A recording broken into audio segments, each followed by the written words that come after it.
हे अर्जुन, जो जो भक्त जिस जिस देवता को अपना आराध्य देव मान करके श्रद्धापूर्वक अपना कामना पूर्ति के लिए यजन करता है, पूजन करता है, तो मैं उसी देवता में उसकी श्रद्धा को परिपक्व कर देता हूं, दृढ़ कर देता हूं। उसी देवता में उसकी श्रद्धा परिपक्व कर देता हूं। तो प्रभु आपने उसकी श्रद्धा क्यों वहां परिपक्व कर दी? कल्याण तो उसका होना नहीं। आप अपने में क्यों नहीं श्रद्धा लगा ली तो उसका कल्याण हो जाता? जब आपने ही उसकी श्रद्धा उस देवता में पुष्ट की तो वही श्रद्धा आप ले लेते तो उसका कल्याण हो जाता, उसकी कामना की भी पूर्ति हो जाती। प्रभु में और देवता में बहुत बड़ा अंतर है। प्रभु के एक अंश से समस्त देवता है।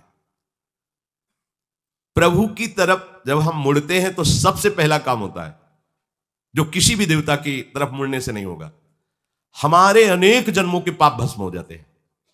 यह किसी देवता की आराधना से नहीं होगा कि आप किसी देवता के शरण लिए तो सन्मुख होए जीव मोहि जबहि जन्म कोटि अग्नाशों तबहि, यह कोई देवता नहीं कर सकता, क्योंकि उनकी सामर्थ्य इतनी नहीं। वो तो सिर्फ इतना, तुम जितना पुण्य का अनुष्ठान करोगे और मांग करोगे उसके अनुसार तुम्हें फल दे देंगे। फल जो भी चाहो उसके अनुसार आपके पास उतना तप होना चाहिए, उतनी पुण्यवृत्ति होनी चाहिए। पर हमारे कृपालु श्री हरि की तरफ चलने में ऐसा नहीं।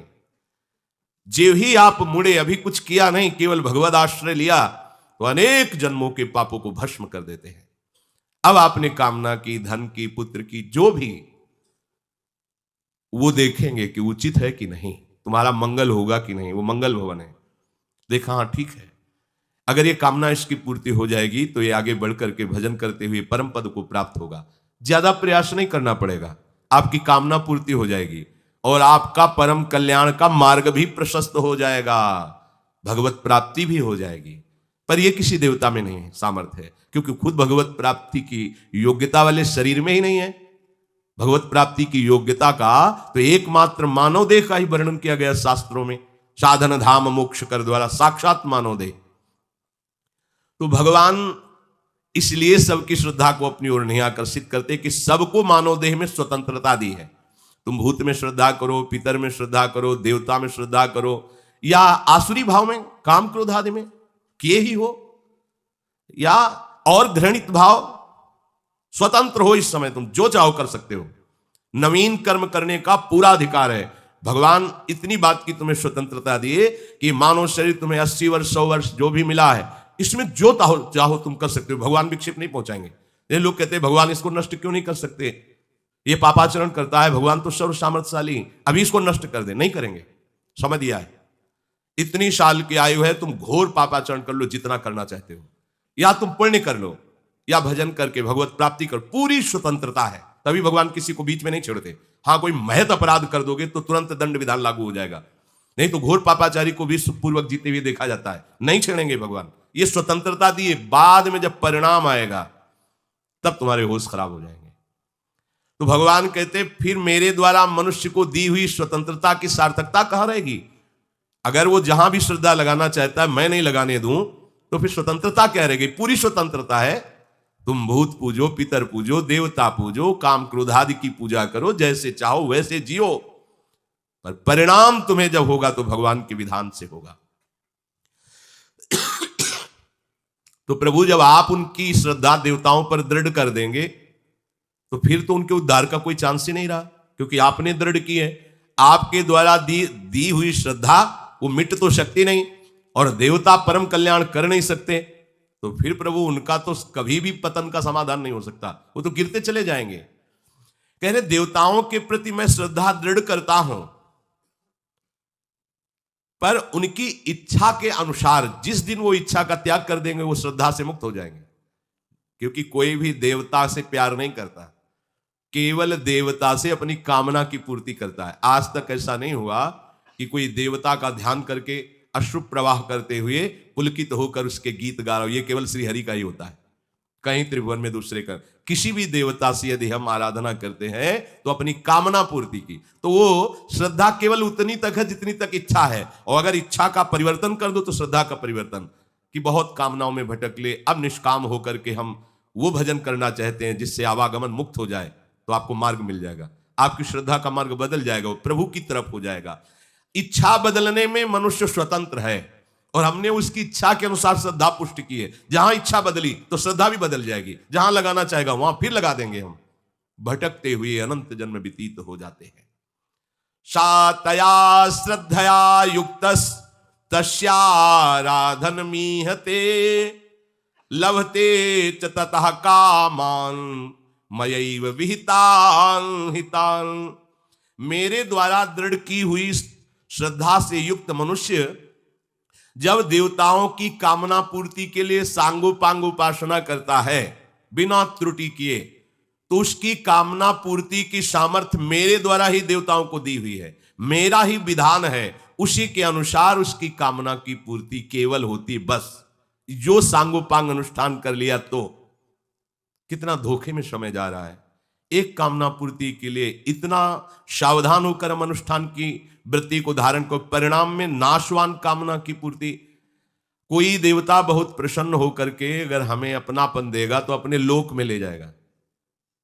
जैसे स्वर्गलोक है तो उसमें अलग अलग, जैसे भारत है तो अलग है ना, उत्तर प्रदेश, मध्य प्रदेश, बिहार आदि आदि आदि। ऐसे ही स्वर्गलोक, एक लोक मृत्युलोक, मृत्युलोक में कितने देश, एक देश में कितने प्रदेश, प्रदेश में कितने नगर। ऐसे ही स्वर्गलोक, स्वर्गलोक में कितने अलग अलग विभाग है।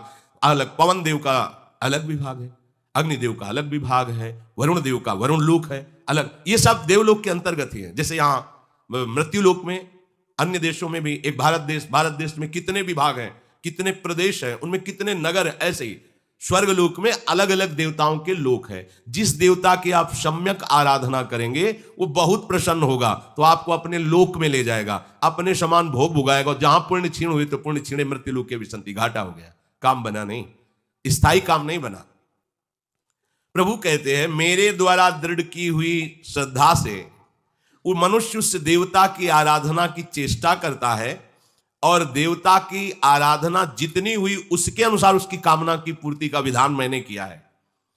देखो, जैसे कोई ऑफिसर है भारत का, तो उसकी एक सीमा है शक्ति की कि आप इतना क्षमा कर सकते हो, आप इतना सहयोग कर सकते हो, आप ऐसा दंड विधान कर सकते हो। इसके आगे की बात आगे वाला अधिकारी देखेगा, उसके आगे की बात ऐसे क्रम है। ऐसे अनंत लोकों में अधिकार शक्तियां देवताओं को दिए, और सबके अधिकारी ईश्वर श्री हरि है, भगवान है। कहीं किसी में किंचन मात्र यदि सामर्थ्य है तो भगवान श्री हरि की ही है, दूसरे की नहीं। एक बार गरुड़ जी महाराज को ऐसा भाया कि त्रिभुवनपति भगवान श्री हरि के हम वाहन हैं, कोई दूसरा नहीं कि उनको वाहन कर सके, मैं ही उनको वाहन कर सकता हूं। क्योंकि जहां आदेश होता है हरि वाहन प्रभु को विराजमान कराकर सामवेद के द्वारा पंखों की स्तुति, पंखों से जो स्तुति प्रकट होती है वो भगवान को प्रसन्न करते हुए उड़ते रहते हैं। जैसे गाड़ी में नहीं वो टेप लगा दे तो गाना बज रहा है, बाजे बज रहे हैं, मस्ती से गाड़ी चला रहे हैं, ऐसे भगवान के वाहन है गरुड़ जी महाराज। जब भगवान आरूढ़ होते हैं तो पंखों से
एक समय शिव जी माता पार्वती के साथ हरिद्वार में घूम रहे थे।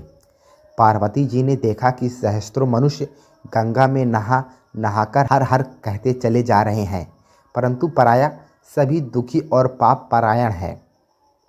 पार्वती जी ने बड़े आश्चर्य से शिव जी से पूछा कि हे देव, गंगा में इतनी बार स्नान करने पर भी इनके पाप और दुखों का नाश क्यों नहीं हुआ?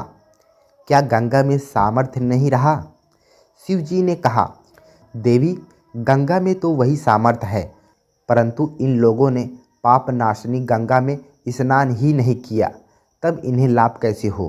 पार्वती जी ने आश्चर्य से कहा कि स्नान कैसे नहीं किया? अभी तो स्नान कर रहे हैं, अभी तक इनके शरीर भी नहीं सूखे हैं।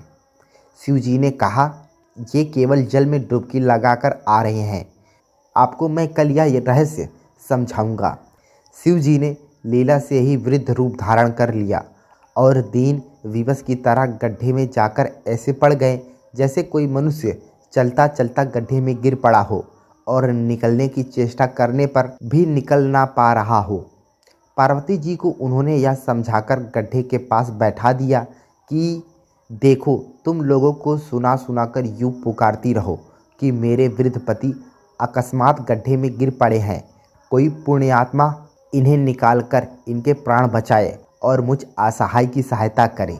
शिव जी ने यह कहा और समझा दिया कि जब कोई गड्ढे में ऐसे मुझे निकालने को तैयार हो जाए, तब इतना और कह देना कि भाई, मेरे पति सर्वथा निष्पाप हैं, इन्हें वही छुए जो स्वयं निष्पाप हो। यदि आप निष्पाप हैं तो इनको हाथ लगाइए, नहीं तो हाथ लगाते ही आप भस्म हो जाएंगे। स्वयं भस्म ना हो जाए इसलिए किसी में साहस नहीं हुआ। सैकड़ों आए, सैकड़ों ने पूछा और चले गए। संध्या हो चली। शिव जी ने कहा, देवी, देखा आया कोई गंगा में नहाने वाला। एक युवक का हृदय करुणा से भर आया। उसने शिव जी को निकालने की तैयारी की। देवी पार्वती ने उन्हें रोककर कहा, यदि तुम सर्वथा निष्पाप नहीं होगे तो मेरे पति को छूते ही तुम जल जाओगी। उन्होंने बिना किसी संकोच के दृढ़ निश्चय के साथ पार्वती जी से कहा कि माता, मेरे निष्पाप होने से मुझे संदेह क्यों होता है? देखती नहीं, मैं अभी गंगा नहाकर आया हूँ। भला गंगा में गोता लगाने के बाद भी कभी पाप रहते हैं? तुम्हारे पति को मैं निकालता हूँ। इसी दृष्टता के अनुसार जो लोग बिना श्रद्धा और विश्वास के केवल दंभ के लिए गंगा स्नान करते हैं, उन्हें वास्तविक फल नहीं मिलता। परंतु इसका मतलब यह नहीं है कि गंगा स्नान व्यर्थ जाता है। विश्वास के साथ किए गए गंगा स्नान का फल मिलता है। धन्यवाद।